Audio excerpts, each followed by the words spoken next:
it's Zoe and welcome back to my channel, Pitch of C. Yes, welcome back.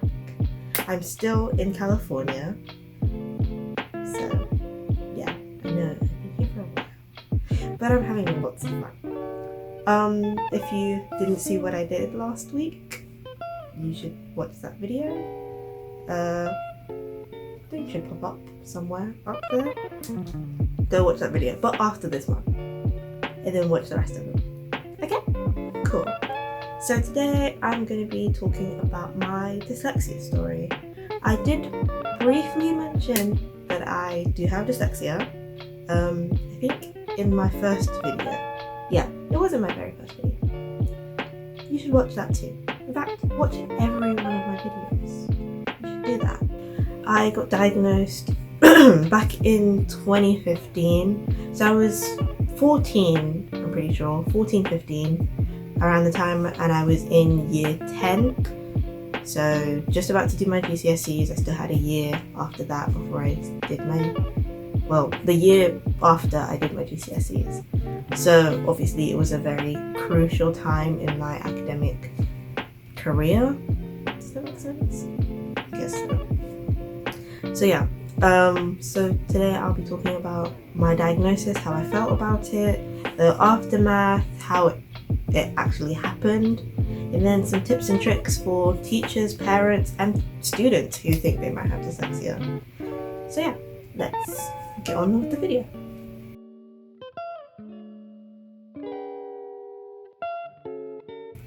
First off, what is dyslexia? Dyslexia is a specific learning disability that affects reading due to the inability to break down speech sounds, and it affects letters and words.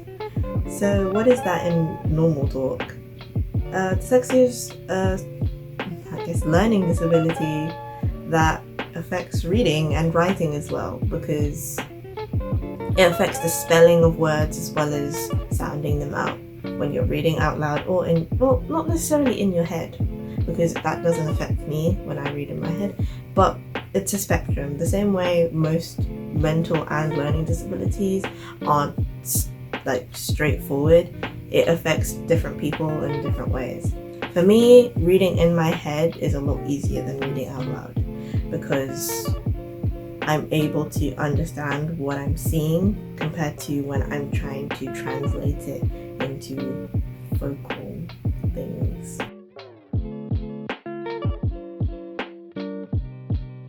Diagnosis is I have kind of mild to, it's not severe, it's kind of mild to normal dyslexia. So I can still read out loud. I can read pretty fast if I understand or I've read the script or book or whatever beforehand, compared to some people who struggle very difficultly, struggle a lot. People who struggle a lot when reading, like regardless of whether or not they've seen the text before. So, my diagnosis. Basically, I was diagnosed, like I said before, in 2015. This is straight after I had done my year 10 mocks, and a lot of my teachers had noticed that I didn't finish any of my papers. Well, I did finish some, but I didn't finish most of my papers.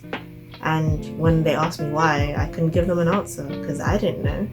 I tried to finish the papers. I didn't purposely not finish my papers. I wanted to get the best mark that I could. I studied for the test. It's not like I didn't know the answers. So after talking to a lot of my teachers and reading through the patterns, they referred me to get checked for dyslexia. Words, can't talk sometimes.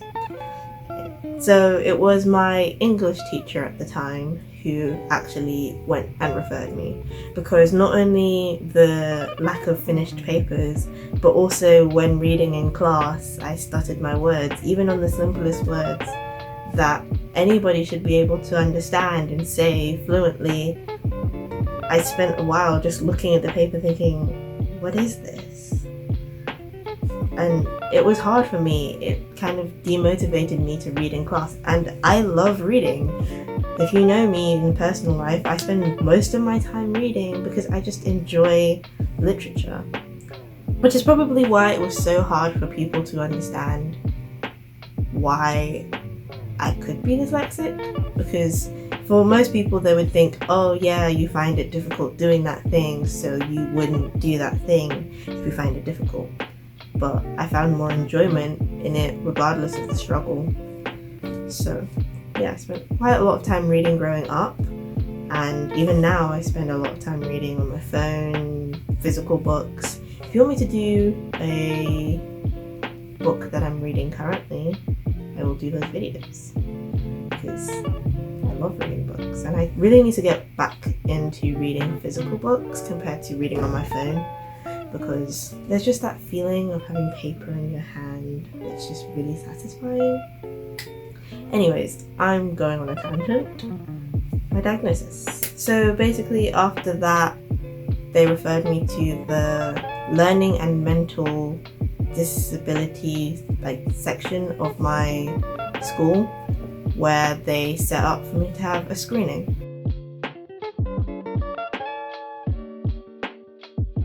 So the process of getting tested, in the UK at least, or my experience of getting tested, is before calling in a specialist, you have a screening done, which is basically like a online quiz type thing, where you're given a bunch of different questions and activities to do. So some of them relate to spelling of words, some of them relate to how difficult a word can seem to you. And then they correlate all of this data, and they decide whether or not you're likely to have dyslexia or unlikely to have dyslexia. I obviously was likely to have dyslexia, and because of that, my school called in a specialist, and she came in a couple weeks later, and I had to be taken out of class to have this assessment. I can't talk today. Assessment done, which took about, I think, 2 hours. I mean, it was 4 years ago, so I don't quite remember, but I think it took about 2 hours or so to do, probably because she was really chatty and I wanted to know about my life. But I obviously didn't mind. I was taken out of maths. Of course, I would gladly be out of maths. So shortly, and the lady asked me a bunch of questions, kind of like the screening but in person, as well as testing my handwriting to see whether or not I would be in need of a laptop, which I'm not. This is my own personal laptop, but I would be in need of a laptop during exams, because some people, as well as having dyslexia, their handwriting when doing tests and written assignments is illegible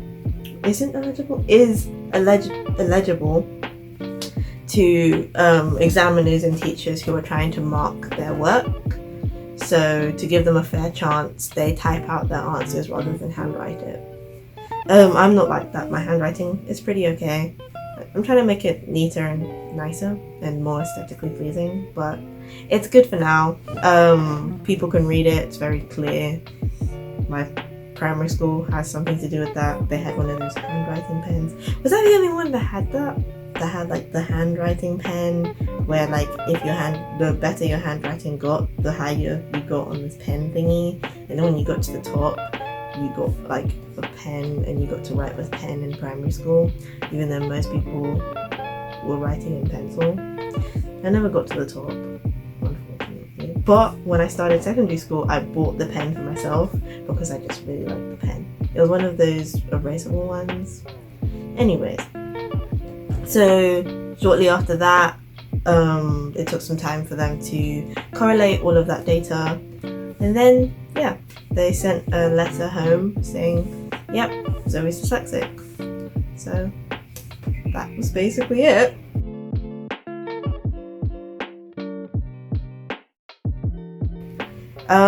So how does that affect me now, like 4 years later?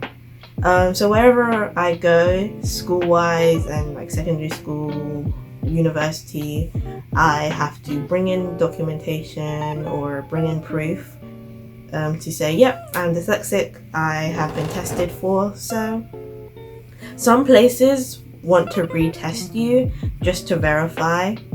Obviously, in my last school, I was retested to verify that I am dyslexic. And then I get 20% extra time in my exams.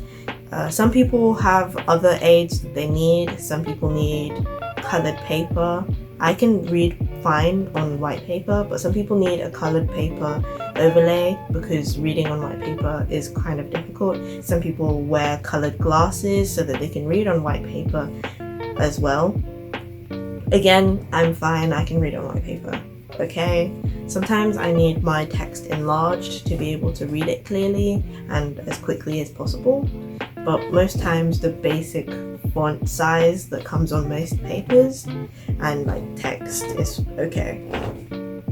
So yeah, at uni in the UK as well, you can get a grant to be able to gain money. Yeah, free money. Who doesn't want free money? But basically this money is supposed to be used to buy any equipment that you need to, have a good school life. Because if you don't have enough money to be buying packs on packs of colored paper, you're kind of hindering your school life. So that's what the money is for. You don't have to pay it back like a loan. It's just money given to you. It's not like a huge amount, but it's enough to pay for things that you need in school. So I would strongly suggest that if you have any sort of learning disability of any sort, and you're at uni, you should definitely apply, or going to uni in this coming September, you should definitely apply for the grant because it's super useful, like very useful, because people want money and it's great. So what are some tips that I have for parents and teachers? I know that it's difficult. It's very difficult dealing with a child or a student or a student in your class that have dyslexia, regardless of what kind of severity it is. It can be annoying, to say the least. It's annoying for me.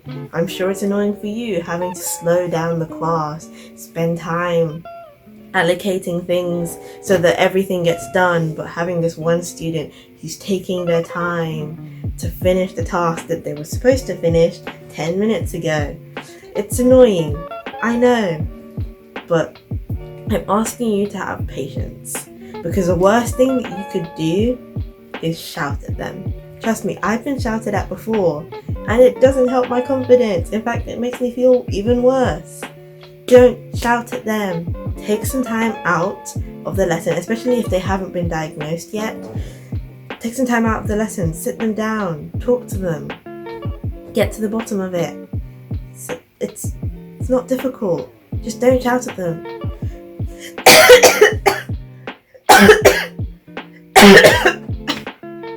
Oh! Somebody! Oh! He needs some milk! But yeah, so don't shout at them, because it doesn't make them feel any better. I mean, would you like it if you're shouted at? I mean, one of my vivid memories that kind of made me dislike the subject, even though the subject has nothing to do with it, but the overall experience of the subject was just not nice and welcoming. I did GCSE geography, and I had a teacher who was very strict. I knew that she was strict. She was always very strict. And once I got my mocks back, my paper wasn't finished. Obviously that's frustrating, because you want your students to do the best, and if they're not finishing the paper, how can they do their best? So instead of taking me aside and discussing the problem with me, she shouted at me in front of the whole class, making me feel small and insignificant, and I was crying, and it was a terrible moment for me, because I thought that I tried my best. I thought that I'd done my best, and to have this teacher shout at me and belittle me was difficult. And it does not help at all, because what does shouting do? Is that going to change what's happened in the past? No. Is that going to change what's happened and what's going to happen? Probably not, because they're just going to make that person feel even worse. That's not an action plan, that's just a reaction. So try really, really hard to not shout at your students or your children. Like parents, if your child's trying to do homework, if they're doing like the 11 plus like we do in the UK, or studying for their SATs. I don't really know what that is, but studying for the SATs and they're not doing it as quickly as you think that they should, and you feel worried for them, instead of shouting at them, look at the signs. There's tons of signs out there. If they're stuttering with their words when reading out loud, if they're taking some time, especially at a young age, to learn the basics of reading and writing and spelling their name, there should be a correlation there. It doesn't hurt to take them to your local psychiatrist and be like, hey, my kid's having a problem with reading. Is there a situation that can be fixed, or a situation that can help me help them? Because it doesn't hurt anybody. The worst that can happen is the psychiatrist says no. There's nothing mentally or mentally wrong here. It's something to do with the child themselves separately, and then you can find a different solution to that. There's no harm in it. So yeah, I think that's about all I have to say. Yeah. So yeah, those are the things that I have to say about this. I probably will touch on the topic again in the future, especially while I'm at uni, and discuss how my uni life is with dyslexia. Even though it's not a hindrance, I barely remember that I have it unless it's important. And it is important to tell your teachers that you have it. It's not an embarrassment, just tell them, because getting that extra time in exams is so useful.